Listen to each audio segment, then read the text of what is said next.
Assalamualaikum warahmatullahi wabarakatuh. Selamat pagi anak-anakku sekalian kelas 6. Semoga kalian sehat-sehat selalu. Amin. Saat ini mari kita simak di pelajaran 5. Di bab 1, 2, 3, dan 4, kalian sudah sering melakukan ujian soal tes tulis ataupun praktek lapangan. Kali ini, saya mencoba akan melakukan perubahan dengan menyodorkan serangkaian soal atau tes lewat video untuk memancing potensi pemikiran atau daya tangkap dan daya ingat kalian. Sejauh mana kalian fokus dalam menangkap, dalam menyimak narasi dan deskripsi yang saya kemukakan. Mari simak dengan teliti. 1. Pengertian sholat tarawih. Kata tarawih berasal dari bahasa Arab. Akar katanya adalah roha yeruhu rohatan atau raha yeruhu rahatan. Artinya istirahat. Kata ini dipakai karena sholat tarawih bisa diselingi istirahat sejenak. Secara istilah, sholat tarawih adalah sholat sunnah yang dikerjakan pada malam hari selama bulan Ramadan, waktunya sesudah Isya sampai mendekati waktu subuh. 2. Hukum sholat tarawih. Hukum sholat tarawih adalah sunnah muakkad atau sunnah muakkad, artinya amalan yang sangat dianjurkan dan bahkan mendekati wajib. Ingat, mendekati wajib. Awalnya Rasulullah Shallallahu Alaihi Wasallam mengerjakan sholat ini secara berjemaah di masjid. Namun Rasulullah Sallallahu Alaihi Wasallam khawatir sholat ini akan diwajibkan oleh Allah Subhanahu Wa Taala dan nantinya akan memberatkan umatnya di akhir zaman. Akhirnya Rasulullah Sallallahu Alaihi Wasallam mengerjakan sholat di kediamannya. 3. Jumlah rokaat sholat tarawih. Ada beberapa jumlah rokaat sholat tarawih di masyarakat. Ada yang mengerjakan 20 rokaat ditambah 3 witir. Jadi jumlahnya 23 rokaat. Ada juga yang mengerjakan sholat tarawih 8 rokaat dan ditambah witir 3 rokaat. Jadi 11 rokaat. Hal ini sama-sama benar karena sama-sama mempunyai dasar hukum. Bagi yang mengerjakan 23 rokaat mendasarkan atau berdasarkan pada apa yang dilakukan oleh Khalifah Umar bin Khattab radhiyallahu an. Beliau mengumpulkan orang banyak atau banyak orang untuk sholat tarawih 20 rokaat ditambah sholat witir 3 rokaat. Waktu itu para sahabat mengikutinya dan tidak ada yang membantah. Hal ini memang tidak bertentangan dengan syariat Islam karena Rasulullah Shallallahu Alaihi Wasallam tidak pernah membatasi jumlah rokaat sholat malam termasuk sholat tarawih. Apa yang dilakukan oleh para khulafaur rasyidin itu juga termasuk sunnah Nabi. Nabi Shallallahu Alaihi Wasallam pernah bersabda yang artinya, suatu keharusan atas kalian mengikuti sunnahku dan sunnah-sunnah khulafaur rasyidin.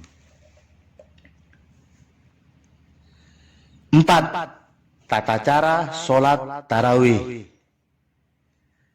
Sholat tarawih lebih utama dikerjakan di masjid atau di musola secara berjamaah. Sholat tarawih dianjurkan untuk dilakukan berjamaah di masjid karena Rasulullah Shallallahu Alaihi Wasallam juga melakukan hal yang sama, walaupun hanya beberapa hari saja. Hal ini sebagaimana disebutkan dalam sebuah hadis dari Nu'man bin Bashir rahimahullah. Ia berkata yang artinya, kami melaksanakan qiyamul lail bersama Rasulullah Shallallahu Alaihi Wasallam pada malam 23 Ramadan sampai sepertiga malam.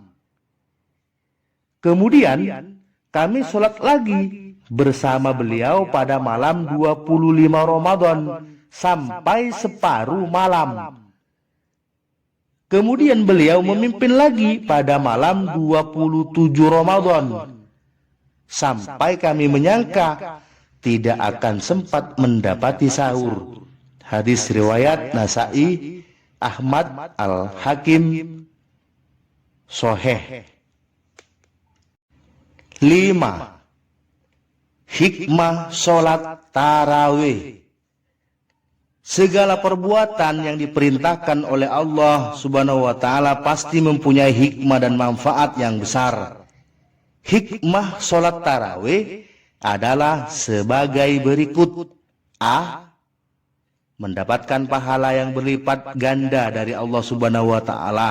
Sebab pada bulan Ramadan seluruh amal kebaikan dilipat gandakan pahalanya oleh Allah Subhanahu wa Ta'ala. B. Menyempurnakan ibadah puasa. Ibadah puasa kita di siang hari akan menjadi sempurna jika malam harinya digunakan beribadah pada Allah Subhanahu wa Ta'ala. C. Mempererat silaturrohim dan persaudaraan umat Islam yang bertarawih di masjid menjadi sering bertemu atau ketika berangkat atau pulang bersama-sama. Hal ini akan menambah persaudaraan. D. Syiar Islam, maksudnya orang-orang non-muslim atau orang-orang yang belum mau beribadah dengan baik akan tertarik dengan banyaknya manusia menuju masjid ketika bulan Ramadan untuk melaksanakan sholat tarawih. B. Melaksanakan tadarus Al-Quran. 1. Pengertian tadarus Al-Quran. Tadarus berasal dari bahasa Arab tadarosa. Bentuk aslinya adalah derosah. Derosal kitab artinya membacanya berulang-ulang untuk memahami isinya. Padanannya dalam bahasa Indonesia adalah kata mengkaji. Maka tadarus Al-Quran adalah mengkaji Al-Quran secara cermat dan dilakukan bersama-sama, tidak sendirian. Setidaknya ini menyiratkan bahwa dalam kelompok pengkajian itu ada beberapa yang dianggap pakar atau tutor. Berdasarkan pengertian di atas, tadarus bukan hanya merupakan kegiatan membaca Al-Quran. Tadarus Al-Quran adalah juga mengkaji makna Al-Quran untuk memahami maknanya.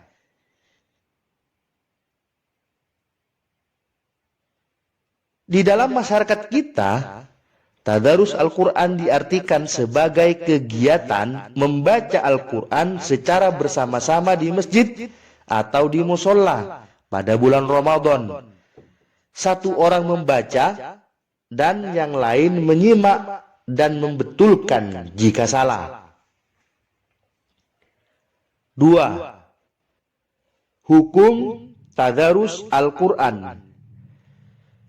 Hukum tadarus Al-Quran adalah sunnah bagi laki-laki maupun perempuan, tidak hanya di bulan Ramadan. Pada bulan Ramadan, tadarus Al-Quran mempunyai pahala yang berlipat ganda.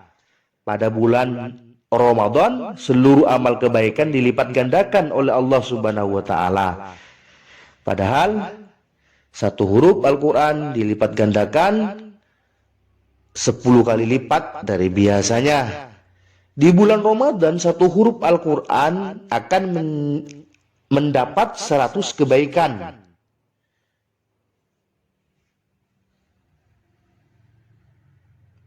3. Tata cara dan adab tadarus Al-Quran. Tata cara tadarus Al-Quran ini bisa dilakukan sendirian, berdua atau berjemaah. Tadarus Al-Quran bisa dalam bentuk membaca Al-Quran, menerjemahkan Al-Quran, atau mengkaji makna yang terkandung dalam Al-Quran.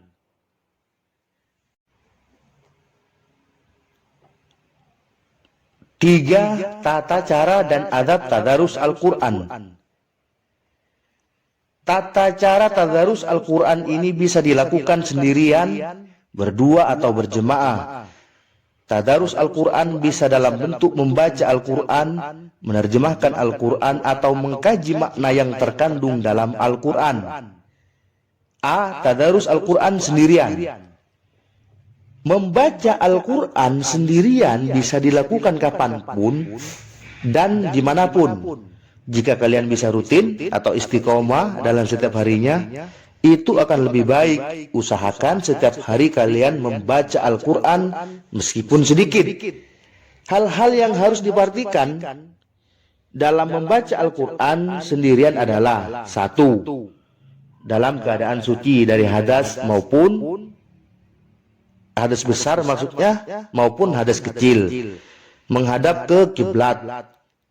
Nomor 2. Yang nomor 3, membaca dengan tartil. Yang keempat, memperhatikan tajwid dan makhraj. Nomor 5, berusaha khusyuk dan menghayati makna ayat yang dibaca. B. Tadarus Al-Quran berjemaah. Membaca Al-Quran secara berjemaah ini umumnya dilakukan di masjid atau musola. Utamanya setiap malam bulan Ramadan. Membaca Al-Quran dengan cara seperti ini dapat bermanfaat sebagai sarana belajar Al-Quran. Yang kurang bisa dapat belajar pada yang bisa, yang masih banyak kesalahan dapat memperbaiki dengan masukan jemaah lainnya. Di dalam membaca Al-Quran berjemaah, tata cara membaca sendirian di atas juga masih berlaku. Ada beberapa tambahan cara yang dipakai, yaitu sebagai berikut. 1. Satu membaca dan yang lain menyimak. Setelah selesai bergeser ke pembaca yang ada di sebelah kanannya. Begitu seterusnya. 2. Jika ada kesalahan baca, anggota jemaah membenarkan. 3. Dalam membenarkan, upayakan kesalahan orang lain yang sopan dan tidak menyinggung perasaan. 4. Jika menggunakan pengeras suara, usahakan tidak terlalu keras sampai mengganggu warga sekitar masjid atau musola. 5. Jika menggunakan pengeras suara, usahakan tidak terlalu malam. Jika tadarus dilakukan sampai malam, lebih baik tidak menggunakan pengeras suara. C. Tadarus Al-Quran berupa kajian makna Al-Quran. Menggali makna Al-Quran memerlukan ilmu dan keahlian khusus. Seorang pengkaji makna Al-Quran setidaknya harus memahami ilmu tafsir Al-Quran, ilmu nahu, sorof, dan penguasaan bahasa Arab. Pengetahuan tentang sebab-sebab turunnya ayat juga sangat perlu atau sangat diperlukan. Hal ini bertujuan agar tidak ada kesalahan dalam memaknai maksud Al-Quran.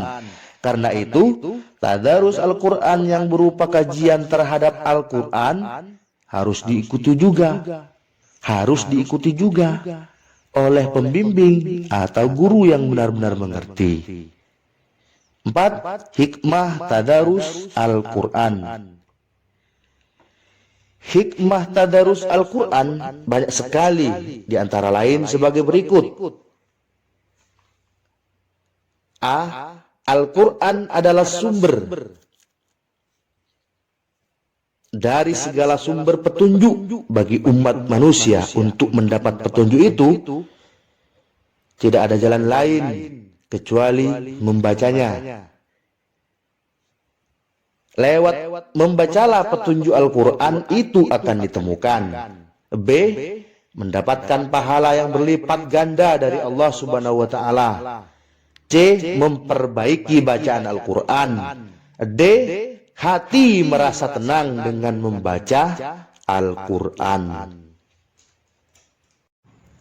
Pertanyaannya adalah: 1. Jelaskan pengertian atau definisi sholat tarawih. Jadi nomor 1, jelaskan pengertian sholat tarawih. 2. Apa yang dimaksud atau arti sunnah muakkad. Nomor 3, tulislah pengertian tadarus Al-Quran.